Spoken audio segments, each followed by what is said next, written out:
500 years old, and yet they still can't sort out their love lives. Ugh. More like, oh girl, that sounds painful. He said my name and I became undone. You're like, Items going places. Which, I'm kind of basic. I just. Cassian just went majorly down in my estimation. Can't do that to books. Hi guys, I'm Kristen and welcome back to my channel. Today there is no yellow chair, and that is because I have rearranged my whole living room so that my dear wonderful friend Taylor can join us, and we are going to be talking all things A Court of Silver Flames. I'm Taylor. From my name and my accent, you can probably tell that I'm from America, but I have lived abroad for a really long time now. I am a huge lover of fantasy. I've been reading fantasy ever since I was a little kid, and love all genres, subgenres. And I also do a little bit of fantasy writing on the side. I think I have a bit of a love-hate relationship with Sarah J. Maas. I find that the stories are really, really fun and addicting. And sometimes I'm just in the mood to read them. I struggle a little bit sometimes with the writing, but I mean, really, it's fun. And yeah. As I said, I like all kinds of genres of fantasy. Sexy fae fantasy is no exception. Yeah. So Sarah J. Maas was my introduction to sexy fae and like a little bit of smut too. I read the ACOSF series first. Okay. And I was like, oh, perhaps I like smut in books. I have since done a deep dive. So what we'll be doing today is a non-spoilery review for A Court of Silver Flames at the beginning, and then we'll let you know, and we're gonna jump into spoilers and do more of a book chat, talk all things A Court of Silver Flames. I wasn't actually even planning on reading this book. I just wasn't all that interested in reading the Nesta book, and Taylor read it in March and sent me some screenshots. And I was like, yeah, okay, I'm piqued. I'm curious. I need to see what this is about. So if you haven't heard, this is the fourth book in the A Court of Thorns and Roses series. There is a bridge novella in between the third book, and this is the next one. So A Court of Thorns and Roses series, the first three follows the main character, Feyre, and in this book, and for the next two books, we are going to be following different characters. This one is following Feyre's sister, Nesta, who has had some very known traumas to us, things that happened in the first couple books, and also some things that we perhaps didn't know or that were only hinted at. And this book is very much so set up as not only Nesta overcoming and going through like the character growth and overcoming those traumas, but also a little bit of a, of course, because it's Sarah J. Maas, romance between Nesta and Cassian. If you haven't read the first three books in the series, this review might have, even though it's not spoilery, it might have some spoilery content from the first three, so your choice on that one, but we'll definitely let you know when we jump into the spoilers for this book and for the series at large. So I was definitely struck, most of all, in the change. This is definitely adult in the smut content. It's much more blatant and much more graphic than before. Maas doesn't really shy away from describing what's happening, whereas, I mean, I always got the impression that the earlier ACOSF books were not really YA. They were really pushing that boundary, but this one, she's just said, you know what? I am writing my sexy fae how I want it. Yeah. A lot of the other things haven't really changed. Her style is still the same. Character arcs are still the same. Like they all act the same. So it's really just the content level that's changed. I just think it was fine. Like, I didn't love it. I didn't really hate it. I think it was what you expect it to be. If you don't like Sarah J. Maas books, this isn't the one that's gonna win you over. If you aren't a character-based reader, this is probably not going to be the book for you. It is almost exclusively a character book. Yeah. If you read for plot, don't read this book. Yeah. And I know that a lot of people are like really responding to Nesta's journey, and I appreciate it. But overall, I was entertained, but I wasn't super sucked into the book throughout it. And it had very similar, I would say, beats to A Court of Mist and Fury, but it wasn't the same story as A Court of Mist and Fury. And it wasn't as good as A Court of Mist and Fury. But it just like delved more into the overcoming PTSD and trauma. I think I was a little bit more positive than you. Yeah? But that might be because I like Nesta as a character. I've actually always really liked Nesta. I mean, she's not a nice person, but I've always found her interesting. Partly it might be because I never really liked Feyre that much as a character. Sorry. I'm not going to say like I hate Feyre as a character, but I just find Nesta more interesting, and I always have. Yeah, I don't like Nesta. I don't think that I like her now, although I do feel like I really understand her. Not just from the trauma perspectives, but her personality at large we really went into. I do like that she's not just like straightforward protagonist. Yeah. Girl who's likable. She's just not for me.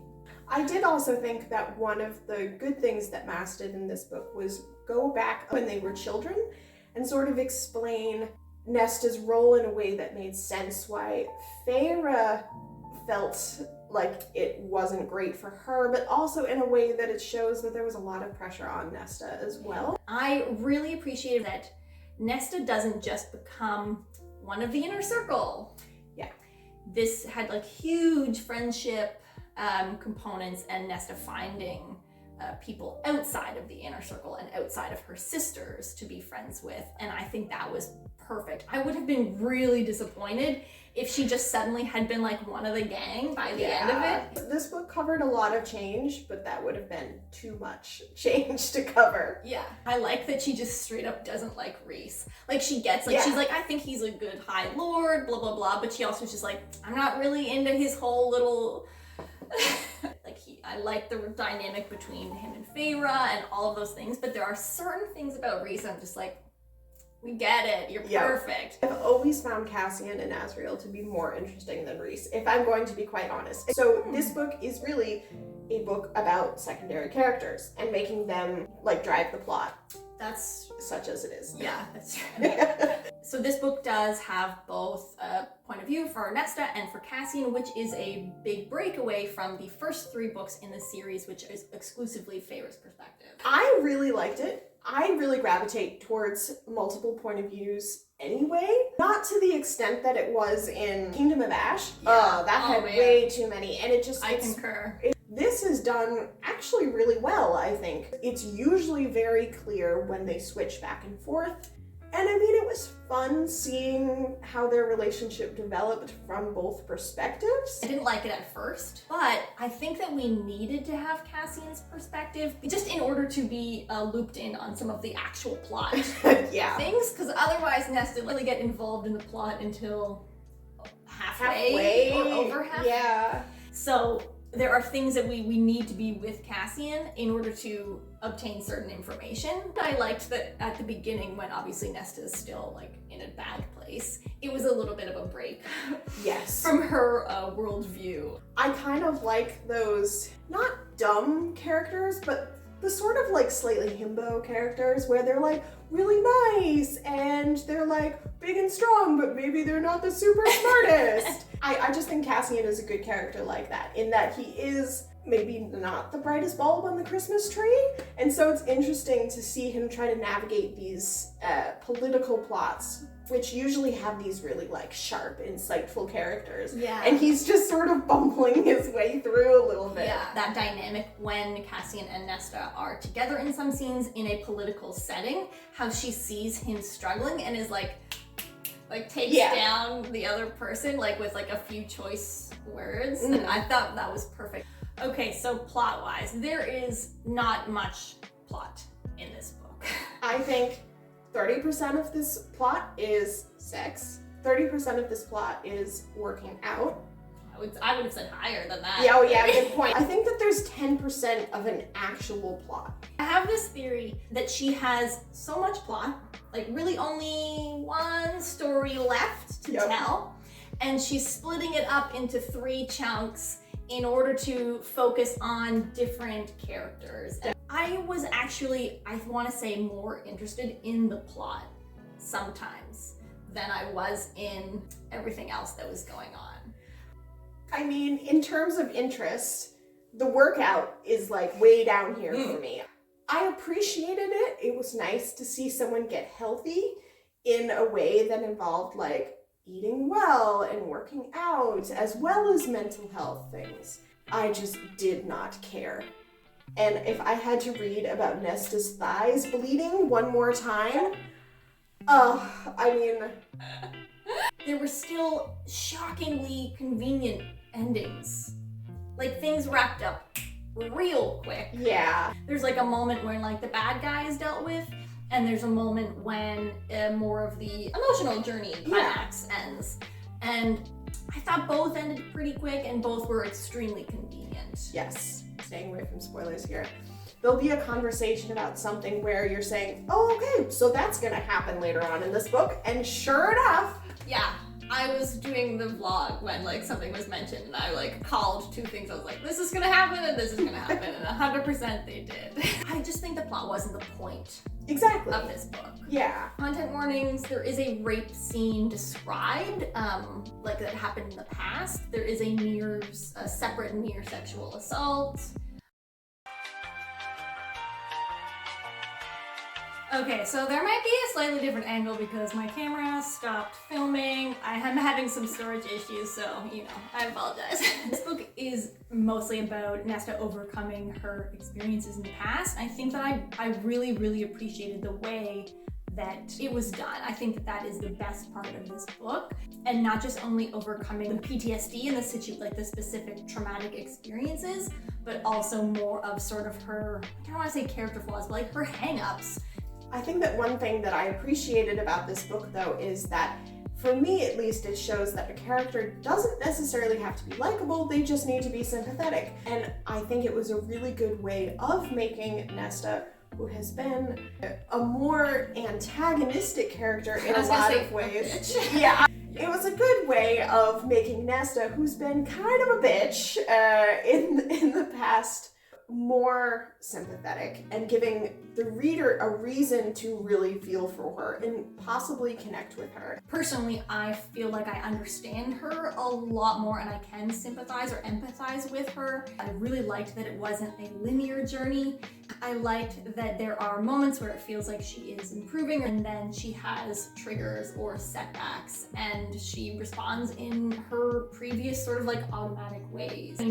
The training scenes were not the most enjoyable to read about over and over and over and over and over again.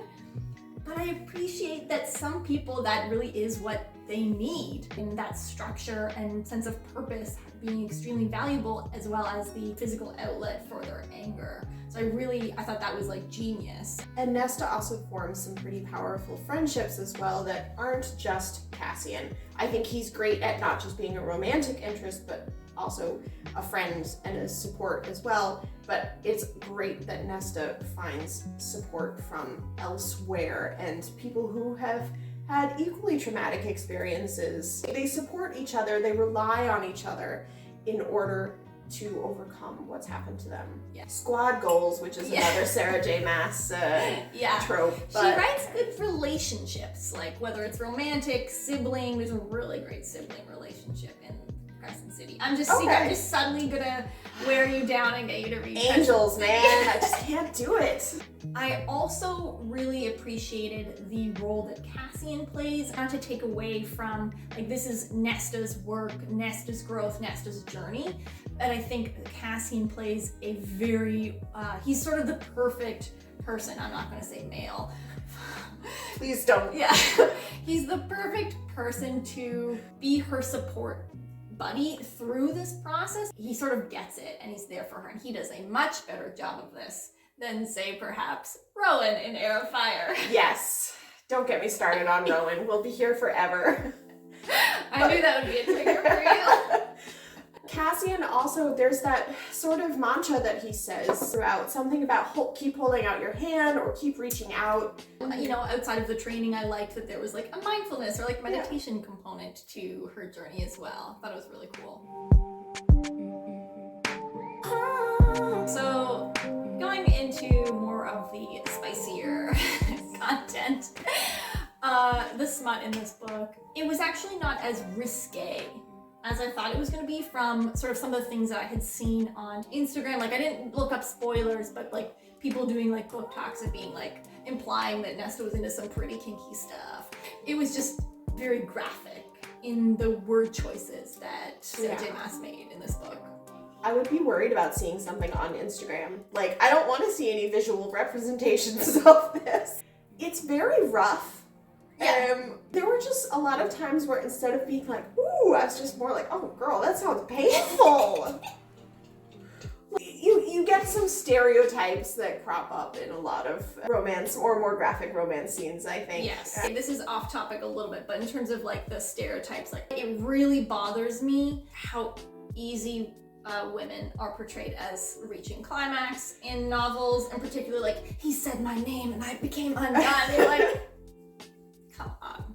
That being said, there's a lot of great reciprocity here. So the second sort of quarter of the book, not to be too spoilery, but there's a lot of interactions that are a little bit more one-sided, I think, in order to keep the tension, the sexual tension going. But it's nice in that, I mean, Cassian makes sure that Nesta gets what she wants, and that's good to see. I will say that I found these scenes maybe not as what I was looking for. I have discovered that maybe I like more of the romantic lead up into intimacy scenes, whereas I really appreciate this from like a just sex, like very sex positive outside of some of the shaming that happens at the beginning. Or like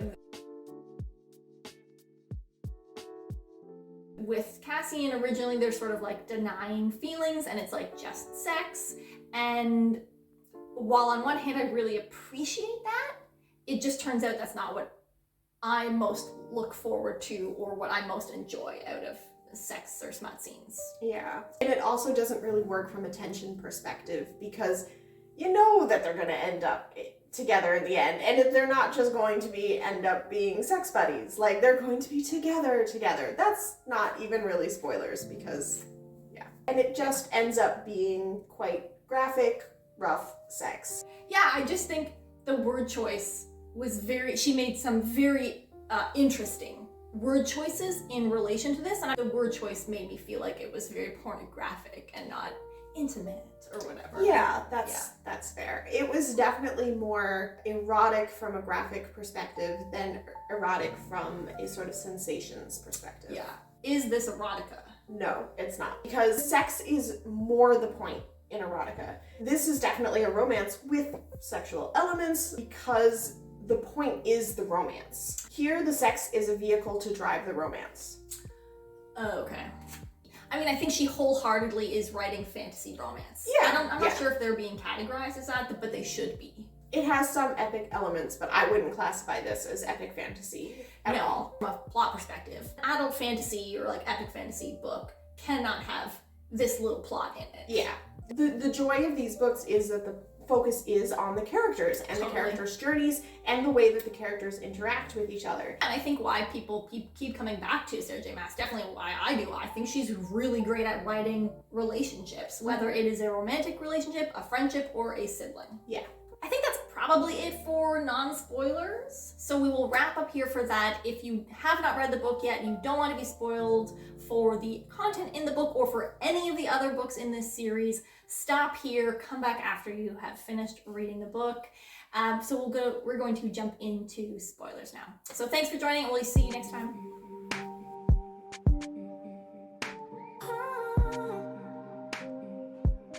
Items going places.